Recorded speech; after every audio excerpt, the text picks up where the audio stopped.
Okay, we'll go ahead and begin. It's a little bit after 7. Whenever we work with intuitive processes or just about anything that has to do with non-ordinary states, it's a really good idea to have some protection in place. So we're going to start with an energy protection that I've used for many, many years. It's pretty tried and true for me. It's pretty simple. It's a little affirmation or a mantra that I'll say. It's a little prayer. And then we'll invoke a star of energy above our head. And this star of energy is a symbol of our higher self or our soul energy. And then a vortex that starts 30 feet above us and moves 30 feet beneath us into the earth. And this vortex provides a protective sphere of energy that will continually process out any debris that we release, any emotions, any limiting thoughts, any negativity will automatically be filtered out of our sphere, and it'll give us a protection so that we'll have our own sanctity and our own sovereignty as we do this work. Because especially when you're doing intuitive works in groups, there's a possibility you're picking up on each other's stuff. And we want this to be your authentic experience for you tonight. So I want to welcome everybody. I'm Holly. I haven't met everybody in person, but I've met many of you online. And I'm very happy to share this intuitive work with you tonight. And we will start with this vortex. So if you could just take a moment to adjust your body so that your back is supported. You're feeling comfortable in your position with your arms and legs uncrossed in an open posture.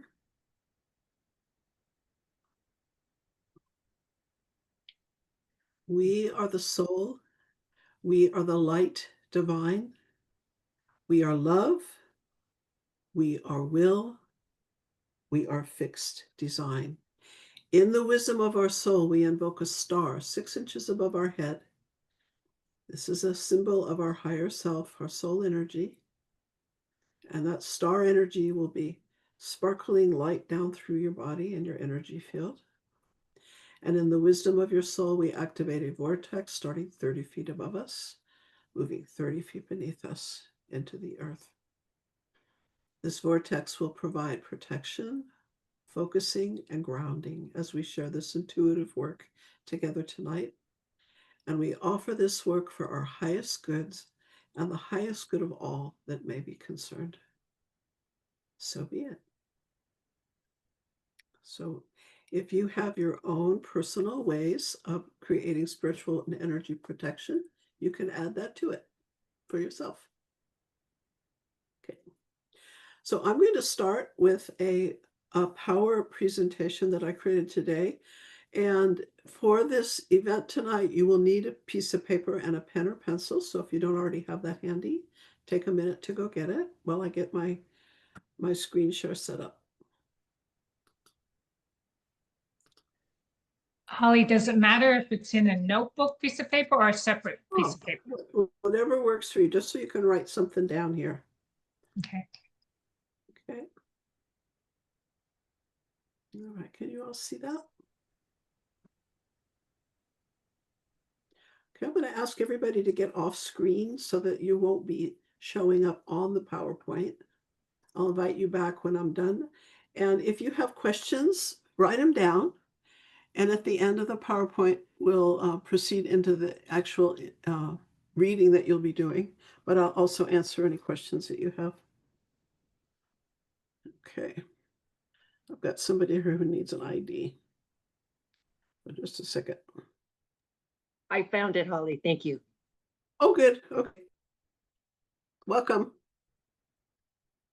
Okay, so tonight is about developing your intuition for your daily life as an inner guidance. And there are several types of intuitive experiences that we'll talk about. And each of you can think about your own life experiences and which areas you're familiar having your own intuitive knowings. And what we'll discover tonight is that you probably have a major way of moving into an intuitive experience that is repetitive in a pattern. And tonight you might be able to see some of what that pattern is when we do the exercise together. So the first kind of intuition is called clairvoyance. That's clear seeing. And clairvoyance can happen by external visualizations, like seeing a ghost, for instance, or it could be an internal vision. You see it with your inner eyes. And clairvoyance can come as a postage stamp, as a 3D experience. It can be black and white or in color. It could be above you, around you. You could be in it or observing it. It can happen all kinds of ways. So the external objectivity is when it's outside, and the internal is in your mind, or in your mind's eyes. And the second one is called clairsentient. And primarily, this way of experiencing is the most common, at least in our culture it is. Clairsentience is sensing with your body or feeling with your emotions. That's that one. And clairsentience is when you smell something. And it's maybe not an actual smell, but in your mind, you're smelling it. Sometimes there's a smell that other people can smell as well. When my dear friend Kathleen passed from cancer, we were using lavender under her nose to help her with her anxiety. And when she passed, 3 or 4 people smelled lavender around them in different places. So that was one way she was communicating, was through clairsentience. Clairaudience is hearing. And that, again, it can be an internal voice or an internal sound in your head, or it can be an external sound. When my mother-in-law passed, my brother-in-law went home to the place where she lived, and when he walked in the house, there was harp music playing. He thought, that's pretty special that somebody put harp music on after mom just passed. And he asked his wife about it, and she said, I don't know how to use a CD player, and we don't have any harp music, so I didn't do it. So he was having a clairaudient experience after she passed. Clairgustance is tasting, having a taste in your mouth. And clairempathy is when you are picking up on what somebody else is experiencing, either their pain or their emotions or their discomfort, or it could even be their joy. So you're empathetically intuitive, picking it on. And clairtangency is when you receive information from objects. And there are people who have a wonderful psychic ability, which is called psychometry, where they can hold, say, a ring or a key ring and do a reading of the person that it belongs to because the energy has been transferred into that object. So think about your own intuitive experiences that you've had over your lifetime, and notice if any one of these is your dominant way of having an intuitive experience. Remember, your understanding how intuition is received is the very first step towards building it. No one way of receiving information is better than another. We all receive it equally. Finding the form of intuition that works best for you may help you tap into your abilities more easily. Pay attention to how you normally perceive information. This offers a clue to how you might receive intuitive or psychic information. Don't pressure yourself to feel attuned to a specific method right away. Let nature take its course. Take note of coincidences, which may be synchronicities delivering information. For all modalities, emotion is the strongest connection. Now, tonight, we're going to be working with the concept of synchronicity by each of you doing a reading on yourself using a major arcana tarot card. And each of you will be choosing a card as I go through the deck. And you're going to have a meditative experience of going into the card to get information about an inquiry that you will be asking in honor of yourself. So think, as I'm going through this process, if you were to go to a psychic or an intuitive, what question you might want to ask for tonight. And that'll be your focus. So developing your intuition is like strengthening a muscle. It improves through practice, awareness, and reflection. Here's a practical step-by-step approach for all of you to develop your intuition. This will be on my YouTube channel, so if you want to review this after we meet, you're welcome to look at it. It'll probably be up in a day or two. Number one, First of all, understand what intuition is. It's your ability to make connections and judgments quickly based on past experiences, patterns, and subconscious processing. It's not magic. It's fast, pattern based thinking, knowing, and perceptions. Number two, quiet the noise. To hear your intuition or to sense it, you need mental space. So some of the practices might be breath work, meditation, yoga, mindfulness. Certainly hypnotherapy can support you opening your intuitive abilities. I tell my students who are becoming hypnotherapists that if you decide to do this work, I will guarantee you that you will become more intuitive because you're spending so much time in a non-ordinary state of consciousness where you have access to your intuition more readily. Spending time alone regularly without distractions, limiting information overload, turning off your computer, your phones, being in nature could be helpful just to have space just to be present with yourself. Even 5, 10, 15 minutes of stillness a day can help your intuitive voice emerge. And I know there are a bunch of you here tonight that also are Reiki practitioners, and Reiki is a fabulous way to quiet the noise. As you're giving a treatment or receiving a treatment from yourself, you get to the space of just beingness, and that's where the intuition lives, in that state. Start listening to your gut. Number three, when you get a strong feeling about something, either positive or negative, pause and note it. Ask yourself, what am I feeling? Why might I be feeling this? Has something like this happened before? And if so, what was it related to? Observe how things play out. Did your gut prove you right or wrong? Number four, keep a journal. Log situations where you had a hunter instinct and how it turned out over time. You'll see patterns. Structure your entries: the situation, the gut feeling or sensation or emotion, how you responded, what you did, and the outcome. And what did you learn from observing yourself go through this process?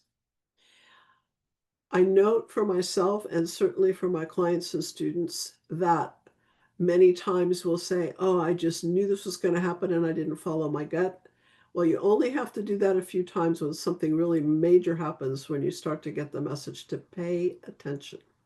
And taking time to do a journal will give you an idea much more clearly of some of the subtle clues that are going on when you're having an intuitive experience.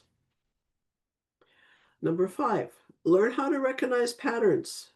Pattern recognition is the foundation of intuition. The more experiences you reflect on, the better your brain becomes at intuitively predicting outcomes. Here's ways to practice. Play strategy games. I play a strategy game every night when I wake up to go pee. Before I open my eyes, and I know I'm getting up, I tune into what time it is. And then I look at my clock. And I can't tell you how many times I'm accurate. Maybe not to the minute, but certainly to the area of the time frame it is. That's a strategy game I play. Another strategy game that I use with my clients when I'm using emotional freedom technique, when I ask my client to report their level of intensity from 0 to 10, I tune into them to ascertain what I perceive the SUDS level will be. And quite often I'm right on. So if you can just use your daily life as a way to tune in and practice, you'll start to cultivate a much more subtle awareness. Learn from case studies, experiences people share about their own intuitive experiences, and reflect on past decisions that you've made intuitively and their outcomes. And I want to just share a pattern recognition that one of my students shared with me. He was an ex-cop who retired, who was highly intuitive. His intuition was that he was a medium. He was talking to spirits all the time. And he also had an amazing experience of having precognitive dreams. And whenever he had a dream that had a red filter on it, like you're looking through red glasses, he would get the message that something was going to happen. It was always the same. A red dream were his signs that it was an intuitive dream. That was his pattern. Number 6, ask the right questions. Before making a decision, ask, what's my first instinct? What does my past tell me here? And if I had to decide in 5 seconds, what would I do? This is a way to activate your intuition. This trains your brain to tap into intuitive thinking rather than getting in your head and overanalyzing. Number 7, test it in low stake areas. Start small. Pick a routine home base on instinct. Choose what to eat or wear without thinking too much. Guess how a situation will unfold. Track how often your instinct is right. The very practical way to just incorporate it into your daily life. And balance your intuition with logic. Smart decision making uses both intuition and analysis. Use this model. Have an intuition, analyze, and then make a decision. For example, the intuition is something feels off about this deal. The analysis is, let me check the contract details. The decision, I'll walk away. So when you get that little tickle, that little knowing, follow up on it. Check it out. And also, it's really a good idea when you are making major life decisions and you're working with your intuitive knowing, is to ask for a verification. And a lot of times it's 3 times. You want to ask for 3 times to get information that will corroborate each time so that you can have some confidence about making your decision based on your intuition. Number 9, feed your subconscious. Expose yourself to a wide range of knowledge, experiences, and perspectives. They become raw material for your intuitive brain. Try reading broadly, talking to diverse people, traveling, and trying new things. In other words, keep growing and keep expanding your consciousness. Number 10, watch out for fear or bias. Sometimes what feels like intuition is just anxiety, trauma, or prejudice. To check yourself, notice if underneath you're feeling fear or calm. Notice if this is a repeated reaction based on past pain or triggers. And is this based on fact, or are you making assumptions? And to support this, always go back to this ego voice versus spirit voice as a way to ascertain whether to trust that voice, trust that knowing, or not. The ego voice will always have an edge to it. It's demanding, choosing for you, nudging, testing, demanding, pushing, excluded. It's usually very fear-based. And the spirit voice or the spirit knowing is allowing, supporting, guiding, empowering, informing, respecting, and inclusive. So go back to this way of delineating voice of spirit, voice of ego, and notice what the energy is behind what you're intuiting. It will usually support you in having a clearer knowing and a way to trust. Okay, so for tonight, you're going to do an intuition exercise. You're going to be your own psychic, do your own reading. And I invite you to choose a focus or an inquiry for accessing your intuition in our group exercise. Some examples might be a decision that you feel drawn to today, something going on you need to make a decision about, or something that you're feeling avoiding or feeling fearful around. Why? Why are you fearful? What energy do you feel from a person or a situation that you're dealing with? What would you do if you could trust yourself more? And I like this one the best. What do I need to know about blank? Do not ask a yes/no question. The intuition is not going to open up around a yes/no question because it's too exacting and too left brain. The intuition is moving into a state of unknowing and then allowing information to show up and come through. And that's what we're going to experience tonight together. So write down your inquiry. And as you write down your inquiry, not a yes, no question, I'm going to get out of the PowerPoint. And you're welcome to all come back on screen now. I'd love to see you all again.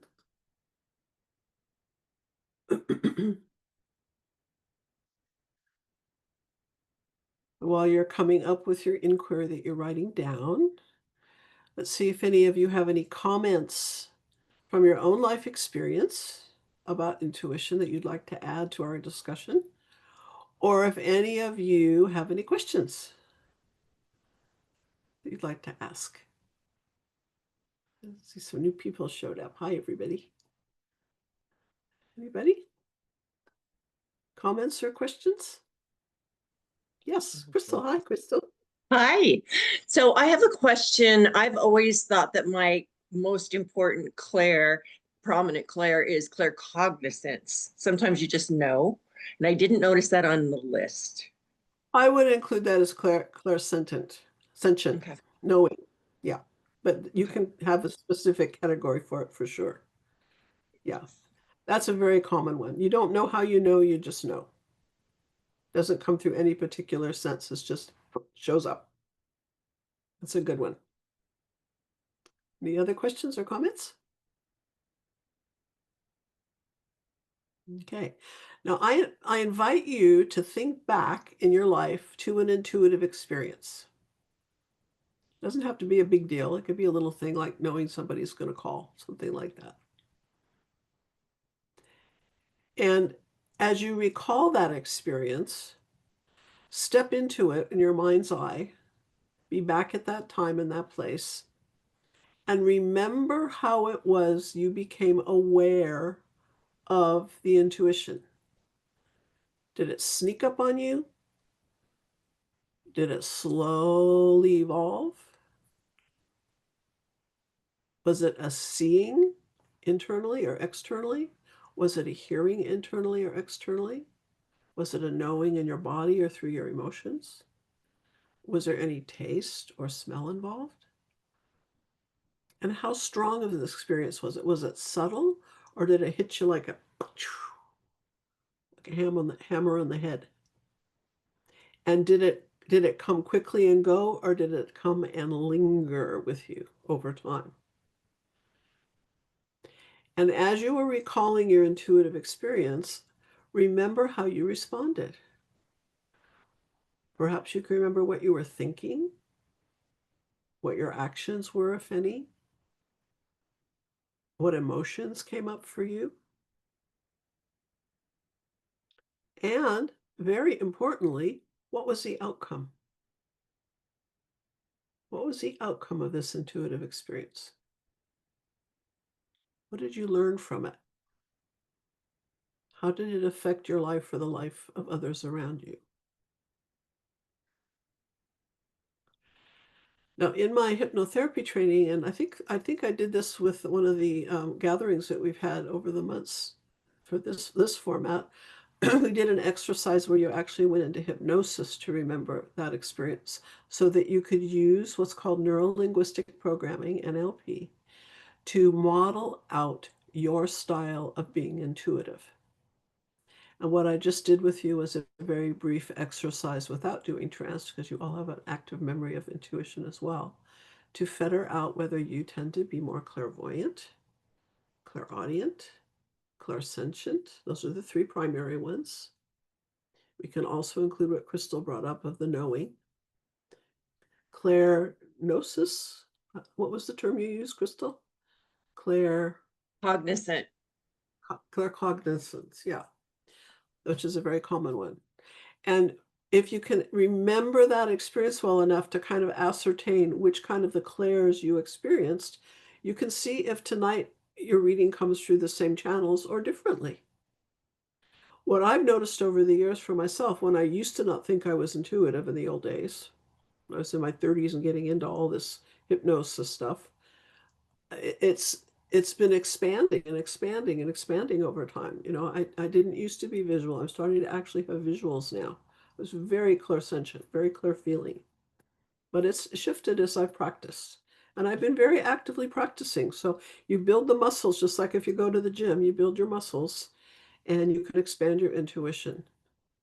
Are any of you familiar with the tapes of people, the kids who have they're on the spectrum, kids who are on the spectrum, and the scientific work that's being done about their ability to be telepathic? Kids with autism. And it's phenomenal the research that's being done because they're showing that that quantum field that connects us all is where these kids live. This is how they communicate telepathically with each other, and they get very connected to their caretakers, who they also have ability to have mind reading basically with their caretakers. And I personally think that this is a sign of the evolution of our species. It's probably always been there, but to be able to feather it out and acknowledge it and to have it be scientifically based now is really opening the doors for the left brainers and the Newtonian people and the planet that are still hanging out in the old realms to wake up, to know that there's a possibility for all of us to develop these abilities, that they are dormant for many of us, but they can be activated. And let's face it, it's fun to be able to live with these experiences. It shows that we're so much more than our brains. We're so much more than our beliefs. We can move into other realms of experience for sure. Okay, let's see if there are any more questions or comments before we move on. No? Okay. I have a comment. I just love the presentation. It's so beautiful and I just love how clear it is. And thank you for all the work you put into it. It's really inspiring. Well, I would like to receive that gratification, but I have to tell you, AI has been helping me a lot these days. So, You knew where to go to yeah. AI to get it So because it's I really want to give my AI partner some credit too. Okay. It helps me organize. Yeah. Okay, so tarot cards are a fabulous tool for us to zero in on intuition. When I was in my 30s, I was studying to be a psychotherapist. I got fascinated with palmistry. I mean, I have 20 palmistry books on my shelf. I was really into it. And I had two teachers that I was paying to learn about palmistry from. And I got so into it. I started doing people's readings and having these little intuitive openings. And, you know, you could look at a science of palm reading, but there's also an intuitive component to it that was really opening up for me. And once I got in touch with the past life that I was a palmist in the desert and misusing my palm reading skills because I'd say, you give me money and I'll heal you, or I mean, this ledger domain that unfortunately still happens in some psychic circles. I realized that I'd misused my powers, and my passion for palmistry, just the door closed. That was it. I got the lesson. I needed to learn about these tools and the power of them and making sure that this lifetime I was empowering people to be their own psychics. I was not going to take any responsibility for telling people what is. I was going to help people discover that for themselves. But one of the things that I came across at that time was studying the tarot. And that's really stuck with me for years. The woman whom I studied with wrote a book about this particular deck, which is the Thoth deck. I went to her office for over a year and went through all the tarot cards with her that she had studied really carefully and modeled out all the meanings of the cards. And that can be very helpful. But tarot can also be used as a projective test for your psyche to look at the images, the colors, the textures, the symbols on here, and let your inner wisdom do a reading for you. And that's what we're going to do tonight. You're going to all pick a card from the major arcana. And the major arcana are the archetype cards that have a Roman numeral at the bottom from 0, which is the Fool card, to 21. So they're 22 cards. And each of you will pick a card. Some of you might get the same card. That's okay. When you get your card, write down the name of the card. And then I'm going to put a link for everybody to get that will take you to a website that will have pictures of all the cards. So you can pick out your card and the picture and open up that card, click on it, open it up, and you'll have a card this big on your screen so you can really see the card. Okay, so I'm going to do that after we pick our cards. You got your card in front of you. Okay, sit back, take a breath, look at your card. Remember that you have your soul star and your vortex for your protection. And as you sit back and relax into gazing into your card, notice the name on the bottom and just contemplate what that name might mean for you. That's the title of the card. And as you're looking at the card, hold your inquiry in your heart. You want to get some insight, some information, some clarity, some direction. So hold that in your heart as you gaze at the card. And become aware of the colors in the card and what these colors communicate to you. Your association with the colors, your memories of colors, your response to colors. Are they cool or warm colors? Are they all mixed up colors? And also become aware of the central image in the card, whether it's a person, a deity, whether it tends to look male or female or androgynous. And what is this entity doing? Is it stationary? Is it in motion? Is this image one that invokes an emotional response in any way? And if so, what is the emotion? Or when you think of your issue and look at the card, what happens in your body? In what area do you resonate or feel repelled to this image? And become aware of the symbols on the image or the symbols around the image. You might be aware of an astrology symbol, or there might be symbols from Egypt. What do those symbols represent for you?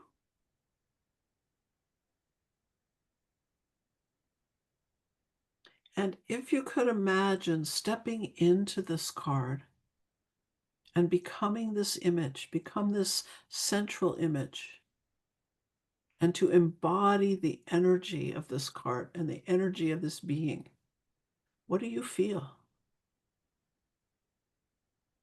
How do you feel embodied by the quality of this card?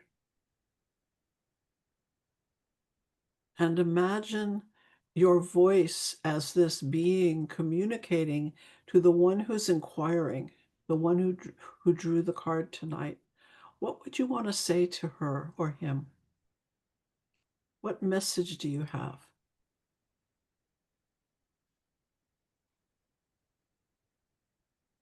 You understand the inquiry at hand. What counsel would you offer this inquirer?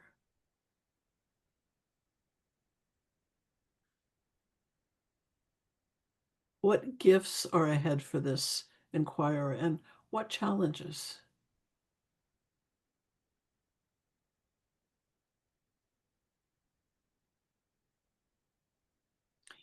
And as the inquirer, if you step out of the card again and imagine having a conversation with this image, this entity, what questions would you like to ask?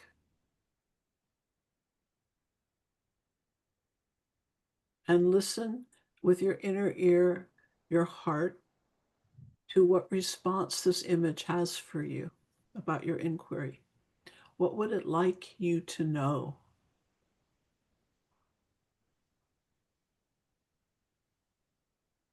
What counsel or advice?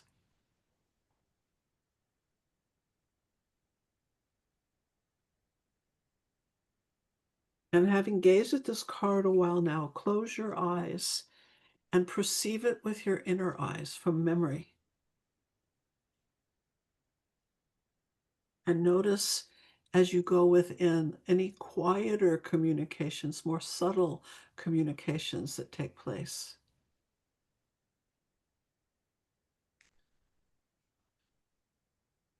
If there is synchronicity and meaningful coincidences, why this card?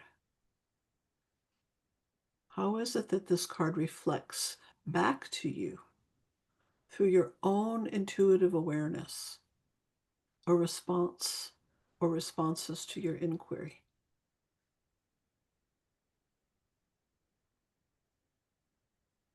And perhaps by doing this exercise, you have other inquiries that have emerged, other questions you'd like to explore. Sometimes opening the door continues down a hallway to other opportunities, other experiences. So ask through your intuitive knowing if there's anything else that would be helpful for your higher self to bring forward right now through the synchronicity of you choosing this card at this time for this inquiry.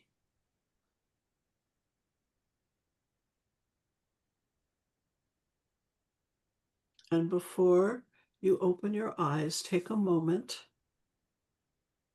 to collect any details from this exercise, any gems or insights that you'd like to bring back with you into full consciousness so you'll remember. What responses did you get for your inquiry? And how do you sit with this experience now?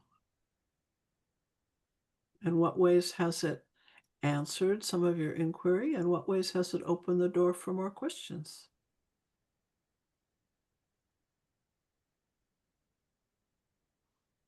And thank your higher self and your intuitive knowing. And when you're ready, you can open your eyes gently and take some time to journal, to write down what you got from this exercise. What responses, insights, questions came through. And I'll give you a few minutes to do that, just to write it down.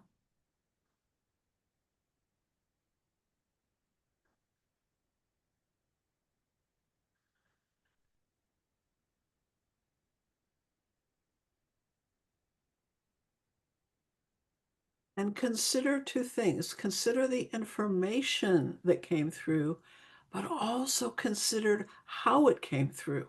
Were you clairvoyant, clairaudient, clairsentient?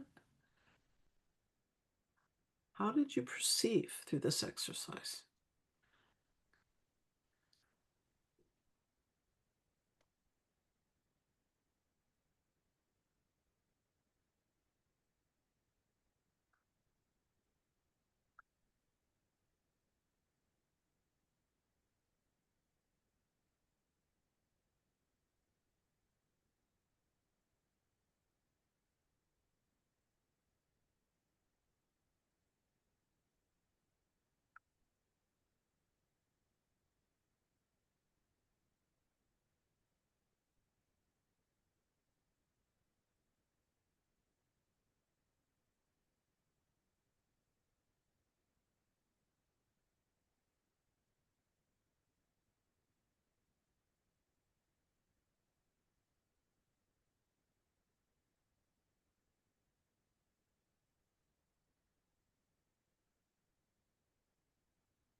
When you complete your journaling, go to the link that I'm just sending out now. This is another link, and this is a link that will give you a traditional interpretation of your card to add to your own reading. And you will discover if your reading that you did is similar or if you've gotten your own completely different take on it. It's all valid, but I thought it would be fun for you to have access to a more traditional interpretation of the card. Use these cards as a transformational tool. There's lessons in here through all of them. And these are archetypes that are true for all cultures and all time periods. They'll never be out of date. This is the human experience, especially with these major arcana cards. These are Jung would call them the archetypes that we're all living. And there's sometimes some archetypes are more active than others, but they're all part of us. Okay, I'm going to close with a little prayer. I'm going to bring it up here.